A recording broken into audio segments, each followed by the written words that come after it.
వచ్చేసా ఇంకో వీడియోతో మీ ముందుకి. దట్ ఈస్ ఈ రోజు నేను spider man the brand new day సినిమాకి వెళ్ళాను అనమాట. సో దానికన్నా ముందు please do like, share and subscribe to Praneeth Sai Tej.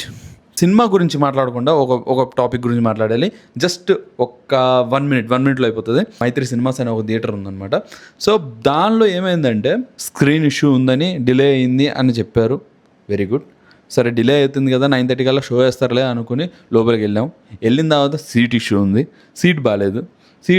Seat గురించి అడిగినా కూడా సార్ ఇప్పుడు కుదరదు సార్, అది సినిమా స్టార్ట్ అయితే మొత్తం మళ్ళీ అంటే సరే ఓకే, మనం వచ్చిన సినిమా కోసం కాబట్టి సినిమా చూద్దాం, సీటు ఎలా ఒకటి అడ్జస్ట్ చేసుకుని సినిమా చూద్దాం అనే కాన్సెప్ట్లో ఉన్నాను. కాసేపు అయిన తర్వాత మళ్ళీ ఇంకో డ్రామా. సార్ మాకు ఇంగ్లీష్ ప్రింట్ రాలేదు సార్, 2D ఇంగ్లీష్ ప్రింట్ రాలేదు, so we are waiting for it, మీకు కావాలంటే తెలుగు వేస్తా అన్నారు. సరే ఓకే, అందరూ కలిసి సరే ఓకే తెలుగైనా అయ్యి వీ లవ్ టు సీ అంటే తెలుగు షోస్ కూడా క్యాన్సిల్ అయిపోయినాయి సార్ అన్నాడు. అరే మేము ఎందుకురా ఇంకా బుక్ చేసుకుని ముందు మీరు ఇలాంటివన్నీ చూసుకోవాలి కదా.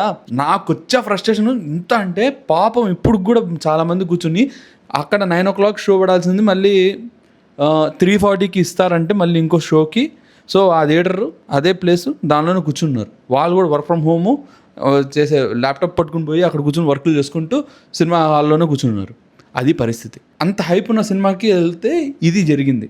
అండ్ దాని తర్వాత నాకు వచ్చేసి చిరాకేసి పక్కన ఇంకో స్క్రీన్లో సేమ్ 10:30కి ఒక షో ఉంది, దట్ టు 3D ఇంగ్లీష్ ఉంది. నేను అడిగా 3D ఇది వర్క్ అవుతుందా లేదా అంటే యా సార్ ఇది పనిచేస్తుంది, you can go for it. So నేను అలా వెళ్ళాను అనమాట. సో వెళ్ళాను వెంటనే టికెట్ బుక్ చేసుకుని. ఏమంటే మంచి ప్లేస్ కాదు, పైన కాకుండా కొంచెం మిడ్ రోలో వచ్చింది seat. Let's go, I want to see the movie అనే కాన్సెప్ట్లో వెళ్ళిపోయాను. ఇదన్నమాట స్టోరీ. ఇంత worst situation Mythri cinemas, you should take care of it. Now comes movie ఎలా ఉంది అంటే ఇన్ని జరిగిన తర్వాత I felt like Peter and me are the same. అంత ఈజీగా ఏది దొరకవు మనకి అన్నట్టు ఫీల్ అయ్యాను అనమాట. ఫస్ట్ మూవీ చూసిన వెంటనే I felt it was good, బాగుంది. నేను అనుకున్న విధంగా లేకపోయినా, ఆ ఎక్స్పెక్టేషన్స్ రీచ్ కాకపోయినా it's a good drama movie. ఎందుకంటే ఇప్పుడు వరకు వచ్చిన స్పైడర్ మ్యాన్ మూవీస్లో అన్నింటిలో ఏంటంటే ఆ స్టంట్లు బాగున్నాయి, ఇట్లా చేశారు అట్లా చేశారు అంటున్నారు, కానీ ఎక్కడ డ్రామా బిల్డ్ చేసిన స్పైడర్ మ్యాన్ సినిమా నాకు తెలిసి రాలేదు. మోస్ట్లీ కాన్వర్జేషన్స్ మీద నడిచే సినిమా ఎక్కువ రాలేదు. But this movie is like totally on conversations. చాలా అంటే చాలా నచ్చింది. అండ్ పనిషర్ రోల్ కూడా బాగుంది. అండ్ బ్యానర్ హల్క్ ఇది కూడా రోల్ బాగుంది. శాడీ సింగ్ తను కూడా క్రేజీ చేసింది acting. She is also so good. MJ అదే మన జెండయ్య తను కూడా క్రేజీ చేసింది. అన్ని సీన్స్ అన్ని వర్కేనే. నాకైతే మొత్తం ఓవరాల్గా it is a good movie. మంచిగా చూసుకుంటే హ్యాపీగా ఎంజాయ్ చేయొచ్చు. There are ups and downs ఉన్నాయి, కొన్ని బొక్కలు ఉన్నాయి, అన్నీ కొన్ని సీన్స్ అయితే అరే దీనికి ఊరికే అయిపోయింది ఏంట్రా నాయన, ఇది దీని గురించి ఒక ఫైట్ ఉంటుందేమో అనుకున్నా, ఊరికి ఎలా అయిపోయింది ఏంట్రా అని అనిపించింది అనమాట. అండ్ దాని తర్వాత I like the way they portrayed Peter's character. Spider Man క్యారెక్టర్ని బాగా పోర్ట్రేట్ చేశారు. It was so good. చాలా అంటే చాలా బాగుంది. వాళ్ళ ఆ కాంబినేషన్ కానీ, మాట్లాడుకునే కాన్వర్జేషన్స్ కానీ దే ఆర్ గుడ్. అండ్ నాకు వీళ్ళు డియో బాగా నచ్చింది, పనిషర్ ఇంకా స్పైడర్ మ్యాన్ది. వాళ్ళిద్దరు మాట్లాడుకునే సింక్ కూడా క్రేజీ ఉంది, హిలేరియస్గా ఉంది. అండ్ మ్యూజిక్ బాగుంది. ఇన్ఫ్యాక్ట్ నాకు కొంచెం మధ్యలో ఎట్లా అనిపించింది అంటే కొన్ని సీన్లకి డ్యూడ్ మ్యూజిక్ లోపల రన్ అవుతా ఉందన్నమాట. కొన్ని సీన్స్ అలా పడినప్పుడు రే ఇక్కడ డ్యూడ్ మ్యూజిక్ ఉంటే పర్ఫెక్ట్ ఉంటుంది రా, సింక్ అబ్బా ఏమి సింక్ అవుతుందా అనిపించింది. అండ్ ఆల్సో ఆ పెయిన్ కూడా అలానే ఉంటుంది. క్రేజీ షార్ట్స్ అయితే వేరే లెవెల్. అండ్ ఫైట్స్ కూడా బాగున్నాయి. ఫైనల్గా ఈ మూవీ మీరు చూడొచ్చా అంటే ఎస్ అఫ్ కోర్స్ మీరు వెళ్ళిపోయి చూసేయండి. ఎవరికైతే స్పైడర్ మ్యాన్ గురించి తెలీదో ఆర్ ఎల్స్ ఎవరికైతే ఆ లింక్స్ డూమ్స్డే కానీ లేకపోతే MCU కానీ ఇవి ఏవైతే ఉన్నాయో అన్నిటికీ లింకులు తెలియకపోతే కొంచెం కన్ఫ్యూజ్ అవుతారు. ఏం జరుగుతుంది, ఎవరు వస్తున్నారు ఏంటి అనేది. అండ్ దీనిలో న్యూ అవెంజర్స్ అక్క కూడా ఉంటుంది అనమాట, బ్లాక్ విడో. ఆమె ఓవర్ యాక్షన్ మామూలుగా లేదు. నాకు నిజంగా చిరాకేసింది ఆ ఓవర్ యాక్షన్ చూసిన తర్వాత. అఫ్ కోర్స్ మార్వెల్ ఫ్యాన్స్కి కూడా అలానే అనిపించుంటుందేమో, I don't know. But I felt కొంచెం చిరాకు అనిపించింది, క్రింజ్ అనిపించింది. But okay done. Next now comes the బొక్కలు.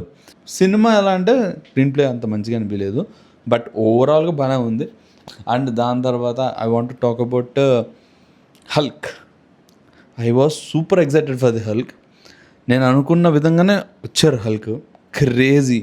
ఆ ఫైట్ కూడా క్రేజీ బాగుంది, వెరీ గుడ్. ఎందుకో నాకు సడన్గా కట్ చేసినట్టు అనిపించింది. అంటే కరెక్ట్గా మంచిగా జరుగుతున్న పిన్ ఇట్లా పీకేస్తారు కదా, అలా అయిపోయింది. సో ఐ ఫెల్ట్ లైక్ ఇక్కడ ఈ సీను ఇక్కడ కట్ చేసేసి వదిలేద్దాం, ఇంకా మళ్ళీ కనిపించడు హల్క్ అన్నట్టు అనిపించేటప్పటికల్లా I was super super super disappointed. So అదనమాట, నాకు కొంచెం అక్కడ డిసప్పాయింట్ అయ్యాను. ఇంకోటి ఎండ్ క్రెడిట్స్ అవసరం లేదు, వెళ్ళిపోవచ్చు. Now let's go for the spoilers గురించి మాట్లాడదాం. విలన్ రోల్ మైండ్ కంట్రోల్ కదా. ఇప్పుడు మైండ్ కంట్రోల్ చేసినప్పుడు పీటర్ కంట్రోల్ చేసుకోగలుగుతున్నాడు, కానీ ఎందుకు బ్యానర్ కంట్రోల్ చేసుకోలేకపోయాడు? బికాస్ ఆల్రెడీ బ్యానర్ ఇస్ అలా కంట్రోల్ అవుతాడు, ఎందుకంటే already he has double personality. ఇప్పుడు బ్యానర్ ఉన్నాడు, దాని తర్వాత హల్క్ ఉన్నారు. ఇప్పుడు ఆ పొజిషన్లో హల్క్ కూడా వెళ్ళొచ్చు స్పైడర్మ్యాన్కి హెల్ప్ చేయడానికి. బట్ ఐ ఫెల్ట్ లైక్ ఎందుకు వెళ్ళలేదు, వై ఒక సీన్ పెట్టేసి వదిలేశారు అన్నట్టు అనిపించింది. అండ్ అక్కడ వచ్చేసి మళ్ళీ పనిషర్ని పెట్టి అక్కడ మళ్ళీ డైవర్ట్ చేశారు. ఎందుకో హల్క్ని ఎక్కువ ఇన్వాల్వ్ చేయలేదు, ఎందుకో హల్క్ని ఇంపార్టెన్స్ ఇవ్వట్లేదు, అంత ఎక్కువ చూపించలేదు భయ్య.